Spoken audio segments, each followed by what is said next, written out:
Are you working on your author career but struggling to get that first book published? Does the goal of being an author seem too lofty? Or thoughts of having multiple books and making a full-time living are as fantastical as living in Cinderella's castle? Welcome to Discovered Wordsmiths, a podcast where aspiring authors can be heard.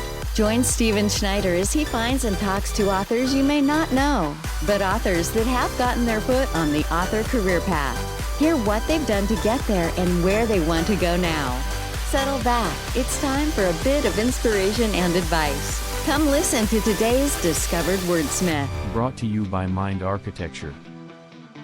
Building worlds for your mind. Today on Discovered Wordsmith, I have Saph Dodd. Saph, how are you doing today? I'm doing really well. How about you? I'm doing good. I'm not as pink as you are today. Yeah, it's a takeover in here. Got it. Okay, so we know you like pink. Before we talk about your book, tell us about some other things about you, what you like to do outside of writing. Well, shocker, I like to read. Mostly action, adventure, fantasy, or horror, but I also do makeup. I'm a full-time beauty specialist. So I do makeup looks a lot and I cosplay. Oh, nice. What's your cosplay characters?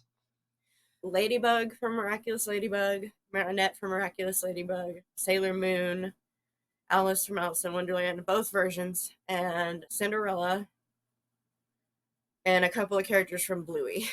That's what I've got in my roster right now. Oh, nice. My daughter loved Miraculous Ladybug. Oh, yes, so I love it. I actually know that one a little bit. I actually got to meet the voice actors of Ladybug at Huntsville Pop Culture Expo when I was there to sign books. Oh, nice.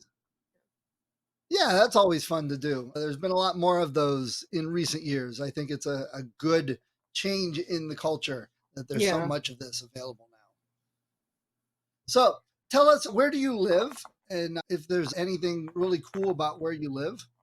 Well, I live in Nashville, so it's Nashville, Tennessee to Music City. I guess I've lived here my whole life and it doesn't seem like it's as that cool, but I guess everybody moves here to get big in country music. I can relate. I live near Cleveland, the rock and roll capital. I wish I lived there. I've only been to the Rock and Roll Museum one time, so yeah. Nice. All right, so why did you want to start writing, and then what made you want to write this book? Okay, so I have literally been writing for as long as I know how. I knew how. I started at a very early age just writing stories down in notebooks and stuff because I would tell stories to my mom before I knew how to write. And then when I learned to write, I was like, this is so cool. Now I can put my ideas down. And there wasn't much structure to it because I was really young, but it's built into something more of a craft that I do. And I started writing because I felt it in me. I knew that I needed to, I was always destined to write. And this particular novel was really hard for me because I wrote it to get through my grief over losing someone very close to me. That's why the main core themes in Sovereign Fourth are loss and grief. So I wrote that to help me kind of move on and cope. It's dedicated to my uncle. That's a coping mechanism. That's a way recommended, is writing your feelings, writing things down and channeling that into a story. I guess you could look at it as taking the bad thing and putting it into something good. Yeah. And then it became a debut and novel. I know a lot of people do. Huh? Nice. And I do like that you have been telling stories since you were young.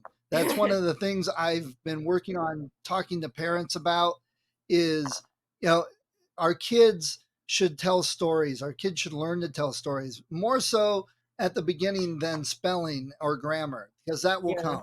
And that's exactly what you've done. You've told stories and now you're writing stories and now you've written a book. I've always had an insane imagination. Describe insane imagination. I love that description. What do you mean by insane imagination? I am so full of ideas, like to the brim. Cool. Um, I'm always like, I'm working on 2 projects right now mainly, but I also have 3 other side projects. Like I've always got something. If I get bored with one thing, I can move to the other, and then I'm still being productive. Nice. Great. All right. So we're going to talk about your book, Sovereign Fourth. Tell us a little bit about it, as much as you want to give away. Okay. Well, it is about dragons and dragon riders, and it's set in a kingdom, or an empire rather, and reminiscent of ancient China and ancient Japan. So a lot of the culture is Far Eastern. They wear kimonos and junhitos, stuff like that, like the traditional wear, hanfus, and so I did a lot of research, so that I could build this world properly. Um, and I didn't want the regular, like the usual medieval kingdom setting for dragons. I wanted something different.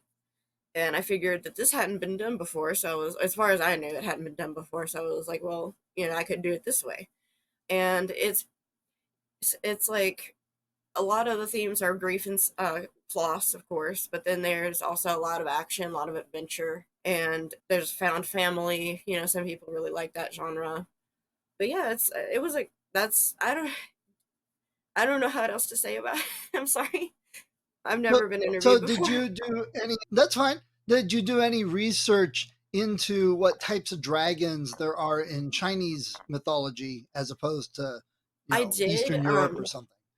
I did, and I decided to stick with your typical picture of dragons because I wanted them to have wings, and dragons, like in ancient China, did not have wings. They were serpent-like.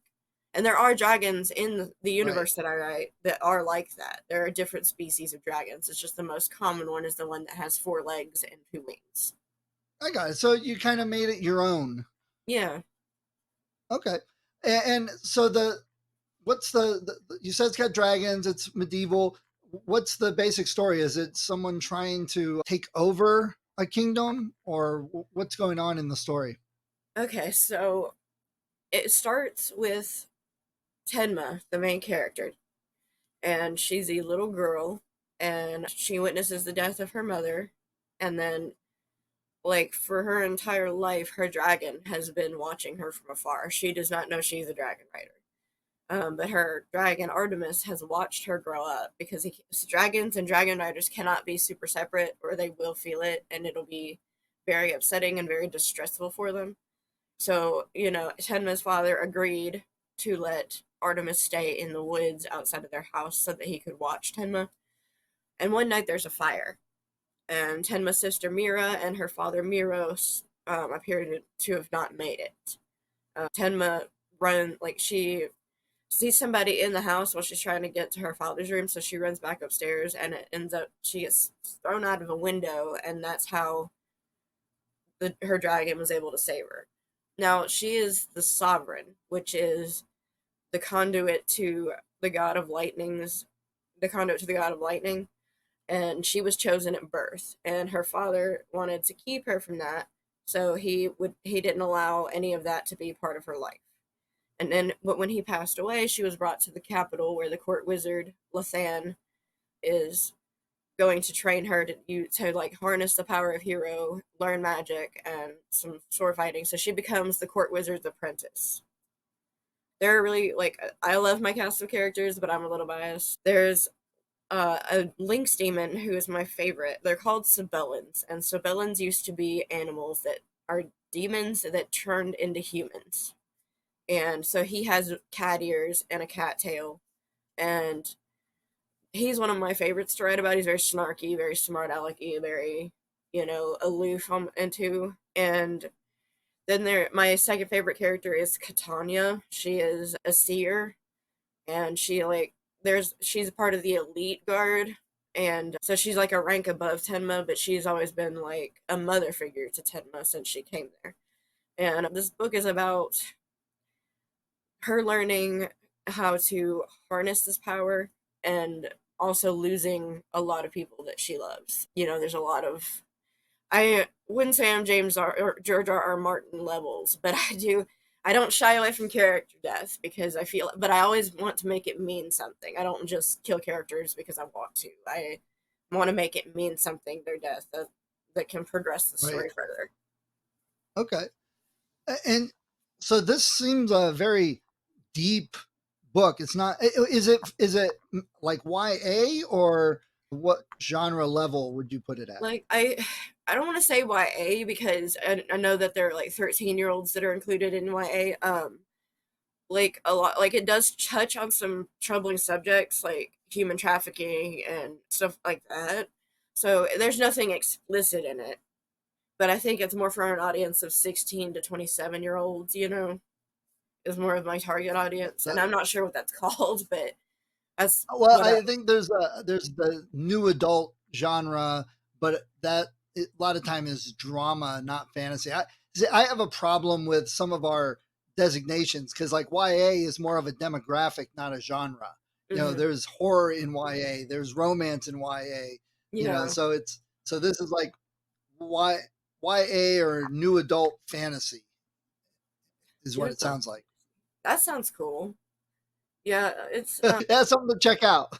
yeah, for sure.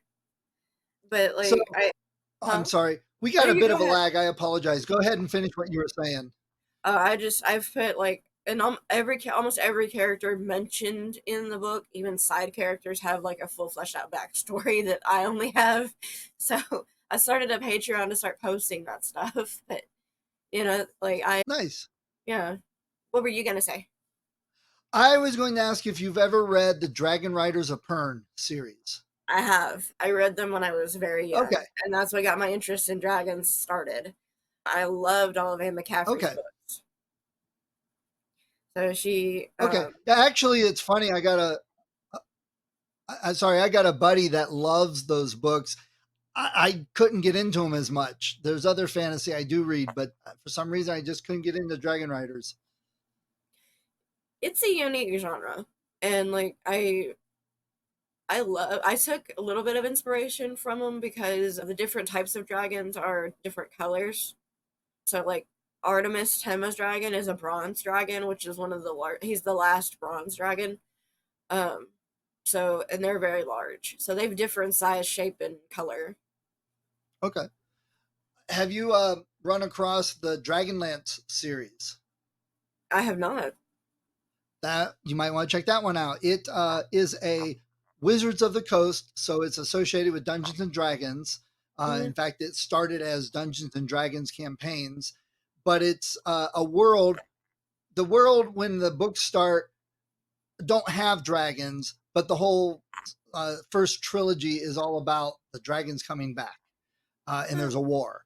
So oh, that's one of my favorite fantasies. So check Dragonlance out. yeah, for sure. What'd you say it was called again? Dragonlance series. The first one is Dragons of Autumn Twilight. Used to be some of my favorite fantasy when I was younger. So, Saph, I'm sorry. No, go ahead. I was What just trying type to of think of something to feedback say. are you getting? What type of feedback are you getting for your books?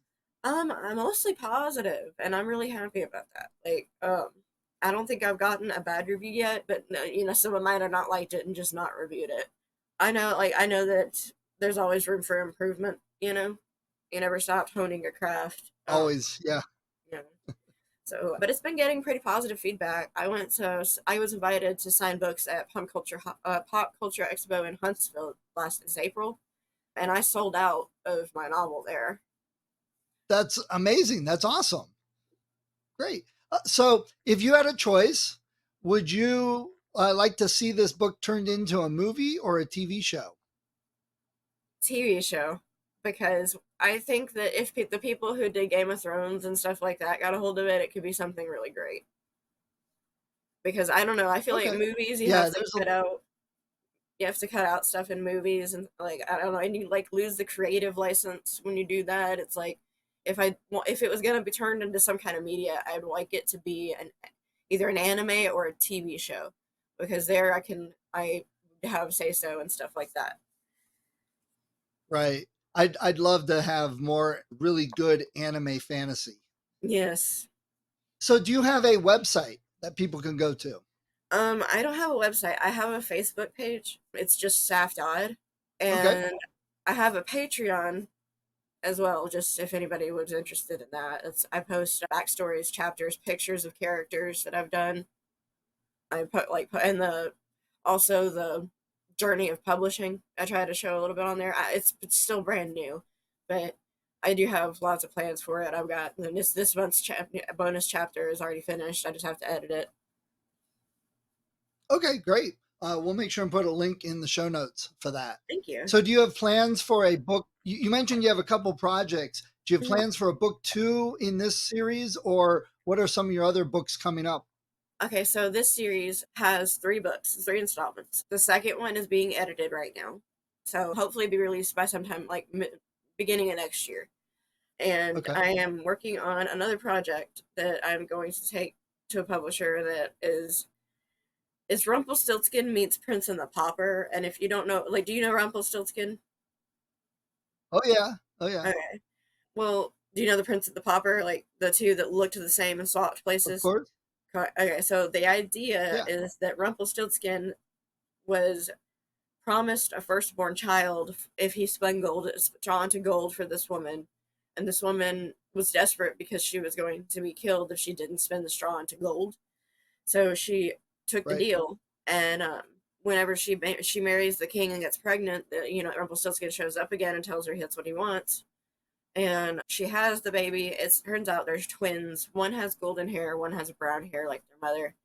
And Skin shows up at the christening to take the baby, and he's like, I know that this one is the firstborn because I cursed you for your firstborn to have hair like the gold that you so desperately needed from me. And so he takes the girl and names her Lena, and he deals in names. And names are, if you take someone's name, it makes them go insane. And so he deals in names, and he tells Lena that he got her name from the sun goddess because of her hair. And skip forward, Lena is now on a pirate ship and working as an herbalist for the pirates. And she ends up back in the kingdom where she was born. Her sister finds her, and then they talk and they explain each other's lives and what happened, and then they swap places for a year. And the story is the story of Lena trying to get through learning how to be royalty and not blowing her cover. And she ends up, like, her cover gets blown in the first 5 minutes by one person it's Elenwe, her sister's private tutor, and he's blind. So he's like, I've heard Elenwe's voice every day for 10 years. I know that's not you, so who are you?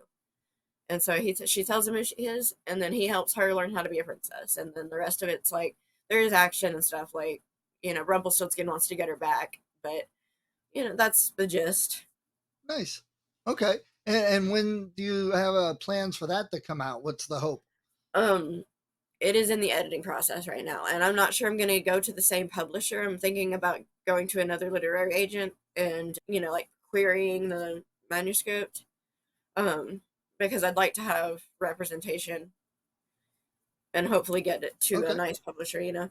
My publisher's great. It really Nice. is. It's just they don't have a lot of the resources that a bigger publishing company would. So, like, I'm paying for all my own ads and stuff like that. So if I Right. got Well, representation, a warning, just a warning that may not change with yeah, different publishers. From my understanding, they only do so much and only for the biggest one, so you may not see any change. yeah, but it would be nice to, like, be able to go to Books a Million and see a copy of my book there. That's true. Very true. Okay, so let me ask you: who are some of your favorite authors? Some of your favorite books? We've mentioned a couple already, but what are some of your favorites? This series, it's the Lunar Chronicles by Marissa Meyer, who is my favorite author of all time. And this is my favorite book from that series. It's basically just like fairy tales retold in a sci-fi setting. So Right. I enjoy Right. it. I enjoy stuff like that. Obviously I enjoy fairy tale retellings, but I'm also really like I'm drawing a blank, I'm sorry. They wrote the Kelly Armstrong, that's who I'm thinking of. Yeah, Kelly Armstrong. She wrote a series, like a couple of series about supernatural stuff. So I really like her too. But Marissa Meyer, Nice. she's another Okay. one. Got it. Okay. And where you live in Nashville, do you have a favorite bookstore in the area that you like to go to? The Books a Million out here is really great. I like going there, and I also like. There's this little. I live in a little town outside of Nashville, so like there's this little bookstore that's like locally owned, and I love going there. Okay. And what, did you know what it's called? Oh, right, Reading Rock Books. Okay. I've got a couple friends that actually live in the area. Oh, Um, really? so I wonder how many. Yeah. All right. So, before we talk about some author stuff, if you're walking down the street and somebody wasn't into music, but they were into books, and they said, "You wrote a book. Why should I get your book and read it?" What would you tell them? Because it has heart, and it does deal with some heavy subjects that I feel like aren't talked about enough. So, I don't shy away from the difficult subjects. As a matter of fact, I seem to like Okay. gravitate towards them. And that's actually a noticeable and a good thing with your generation. There's been a lot more understanding, a lot more awareness of mental health and the pitfalls and the problems, and not just ignoring it, and not the stigma that lots of people have an issue. And it may be a temporary thing. It may be for just a little while because of certain things, but it's definitely better from like before me, the boomer generation, down to my kids' generation. There's definitely a difference in how the mental health issues are handled. So I think your generation could definitely be applauded for your much more understanding of that and awareness of Yeah, it is a lot better than it was 50 years ago. it. Yeah, yeah. Well, 50 to 80 years ago. Yeah. 50 years Yeah. ago was not too long ago for me. Um, So let me ask you, Saph, you've written some books, you've got some you're working on. What are some things that you've learned that you're doing different now than when you first started? I learned that I'm a teller instead of a shower. So I've been really working on like bettering my not having passive voice, not having too much telling, more showing. It's really hard because I'm a very descriptive writer. So it like I want to describe the person as tall, muscular, well built, something like that. It's very hard for me not to use descriptive words and to just like if he's tall, he has to duck to get in the room. You know what I mean? So like I'm struggling with that a little bit, but I am getting better. And so I feel like that's my main skill that I'm working on right now. And I'm doing that differently. Also the publishing process, like I before I went into this had no idea what it was like. Um so I'm doing more like to advocate for myself, and my writing. Okay. So you mentioned publisher and hoping to get a different, bigger, and that type of thing. And what our topic is that we decided we were going to talk about was earnings for an author, and what that currently is, what it could be, why maybe it should change, and that type of thing. Mm. So why did you want to talk about that topic? Let's start there. Well, I just feel like I see people like self-publishing on Amazon all the time, and that's great. I'm glad I used to self-publish on Amazon. I would have an editor look over my work and I'd do that. But it's like if you publish on Amazon, then your ebook is free. So like you're not getting paid anything for people to consume what That's you've written. not true. Well, that's how it was when I would If self-publish on Amazon. When I would self-publish on Amazon, did you that put it in Kindle Unlimited? I don't think so. I would like it's been a while. I would just upload it to the Kindle Direct Publishing site, and then it would be reviewed for 12 hours, and then it would be posted. But because it was Right. published Okay. on Amazon, every time I published a book on Amazon, they always put it on the Kindle for free. So Okay. Well, first, maybe that's part of the problem, because that has never been true that it's forced to free. In fact, it's difficult to get your things taken for free. Did you have it listed somewhere else for free no, first? I did not. Huh. That's interesting because I mean, I've got my book up there right now, and my ebook is $3, and my print book is 10. And you can set your price for your ebook through Amazon. Now, if you're in Kindle Unlimited, it's free for Kindle Unlimited subscribers, but you get paid per page read. Oh, okay. See, I didn't know any of that. Like, I didn't have anybody to explain it to me about Amazon, so I was just desperately searching for a publisher that would take Sovereign Forth. And, the publisher that I Right, happened to buy was Jumpmaster, and they're great. They've taken really good care of me, but, I like once my contract is up with them, I'm probably gonna take Sovereign Forth to another publisher just to, like, and they've already talked with me about it. They said that that was fine because the rights are only being borrowed right now. Um, and, I just feel like it could get more recognition and maybe like, and I feel like people don't value people's writing. Like it's not like I agree an with important skill. I agree I with just, that. but like, I don't, if we didn't have creative voices in the world, imagine how dull it would be, and like you put your I work, right. you pour your heart and soul into your work, and then it's like, you only get like couple of dollars less for every copy sold. So like, and I know that they have to do it Right, that way because they're a small publisher and they only make, they have to make their ends meet too. But one day I would like right. to be a full-time author and be able to live off of it. Well, just understand that if you have an agent and you go to like Random House or Hmm. something, that you'll get a small advance, like $1,000 or $5,000, and then when you're all done with the book, you might get another $1,000 to $5,000, and then they will sell the book until they've earned that money back, and you won't get any more money for sales until after that fact. And Yeah. from my understanding, most authors don't even make back uh, their um, royalties from that. So I'm not trying to burst your bubble. I'm just setting expectations that even if you get signed with Penguin or Random House or something, it's not just going to be some big check that you're suddenly going to get.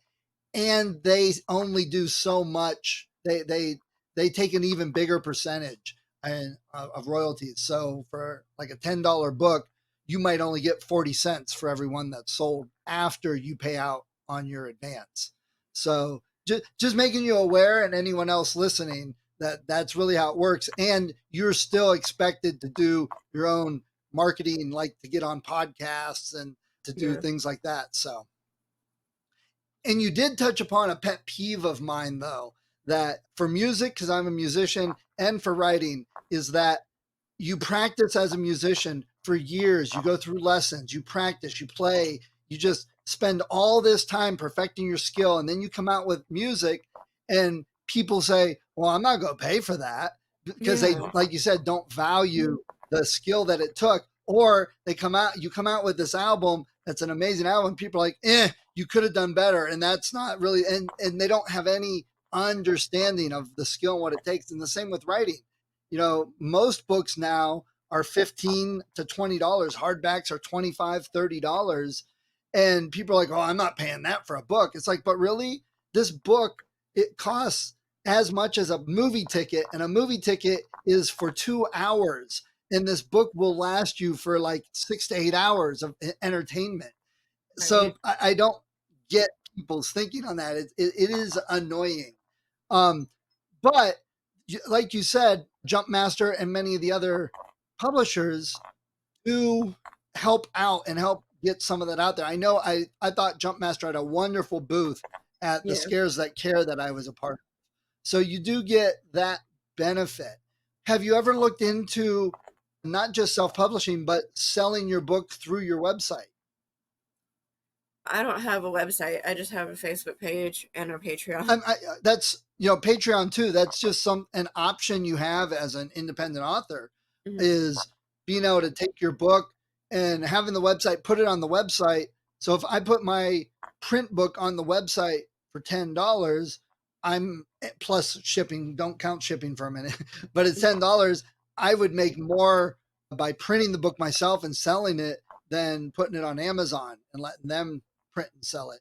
And have you ever heard of Book Funnel? Book what? Book Funnel. No, I haven't. Well, there's another thing for you to mark down. With Book Funnel, you can actually offer your ebook for sale, and it's directly from you. So you can send people to your Book Funnel page, and they can buy the book, the ebook, and get it onto their Kindle to read without going through Amazon or Kobo or anything. So, something to check out. Yeah, I just typed it in the browser so I can go there whenever I get off the call. Well, right, there we go. So, when you were doing your first book, did you find an editor or did your publisher get an editor and edit the book? Well, I did both. I have an editor that edits all of my work, and he's great. And then I had him edit my manuscript first, and then when I was satisfied with how it was, I sent it to the publisher, and then the publisher went through a few times with me, and we agreed or disagreed on changes, and so I've done both. Okay. And that's one of the things personally that I like about being independent is I can find and choose an editor myself. Yeah. But it is one of the costs that publishers quite often take on. So that's, they compensate that through slightly lower royalties to Hmm. Yeah. No, the I understand, authors. and I'm not salty about it or anything. But like I said, I am trying to make You're it myself. exploring your options as an independent author. Yeah. And I'm trying to get it to where I can one day make a living off my writing, because that would be a dream come true. And that's actually, I mean, I totally agree and applaud and think you should. You're young and you're still starting out writing. So, okay, I've written a book. I have a publisher. I'm going to try another publisher. I might try and publish something myself, or I have done that. I might try and put something on my own website. You've got all these options to explore. It's figuring out what works best for you with, what you're offering. I know there's one author that I met at a conference. She did a talk, and she doesn't write just books. What she does is she writes serial fiction that's only released on her website, and you have to pay to get access to it. And every day from January 1st to July 1st, every day she posts a new chapter, a new section of the story, and it continues for those 6 months. And people pay to read it every single day and That's keep up. And then cool. she compiles it into a book and sells it at the end of the year. So that's a total different way of selling a book and promoting a book. But those are the options you get in today's publishing world, which I think is great. I love that. That's one of the reasons I'm so attracted to it. Yeah. If you're not selling your book, I worked for myself for many years, and I hear people all the time saying, "Oh, my book's not selling," and my response is always, "Well, then figure out how to sell it." I mean, Mhm. that's your option. That's you own that. Yeah. So if you don't want to spend the time marketing, you don't want to spend the time figuring out that stuff, then your best bet is to find a publisher and sign on with them and let them handle that. You get less money, but you also have less work. Well, you're right, and I knew all that because I did self-publish before I went to Jumpmaster, and I'm even promoting stuff now, and it's always good to always be your own hype man. Um, and my mom is Right. a great handler. My mom is a great video and everything. Whenever we went to Huntsville, so I've got Awesome. So it. wait, so how'd you get on the radio? What'd you do? What was that like? Well, it was a local radio station that had a video camera and a guy coming up with a microphone, just kind of checking out the con. My mom grabbed them and pulled them over to the Jumpmaster booth, and then she grabbed my arm and she's like, "This is a published author, and she's selling her book here today." And I was like, "Mom." Nice, nice. So Yes, did they talk to you and did you have a good time with that? yes, I did. It was very fun. I was so nervous because I was put on the spot, but I think I did okay. Good. Well, that's part of the reason I do this podcast is to give new authors a chance to get on a podcast to talk about their book and kind of figure out what they want to say. That's part of because there's not a lot of podcasts, not a lot of avenues out there for a brand new author to get an interview or something unless you're paying for it. So that's why I did this. I wanted to have that avenue for people. Thank you. Okay, my battery's running low. I need to go get my charger. It Yep. might it might Well, disconnect. no, I think we're coming. we're coming to a close here pretty quick. So I've loved talking to you. I think your book sounds great. I love the fantasy. Before we go and you get disconnected, do you have any other advice for new authors? You can't finish the book. That's what I have to say. Is like, you can edit a bad book, but you can't. If you have nothing, then there's nothing that you can do. So like, don't be discouraged. Agreed. Even if you write it and you feel like it's awful, finish it, because you can edit. Yeah. I agree. And I think people need to write a lot more to figure out what really is good for their writing. Yeah. And I think very people sometimes write one book and.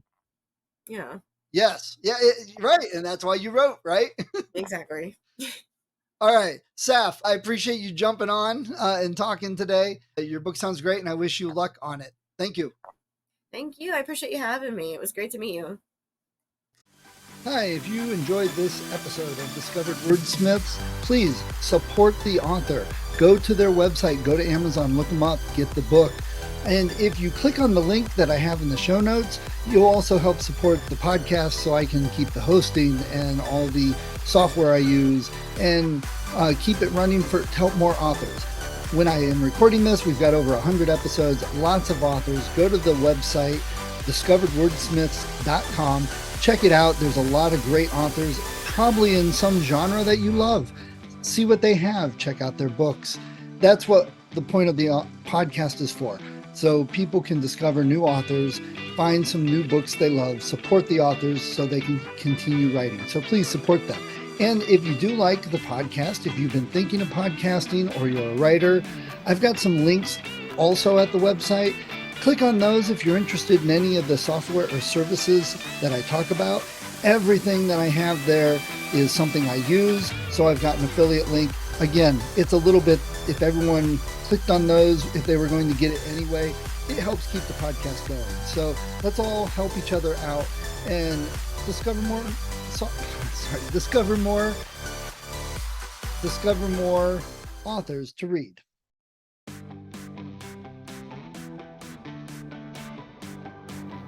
Thank you for listening to Discovered Wordsmiths. Come back next week and listen to another author discuss the road they've traveled, and maybe, sometime in the near future, it might be you.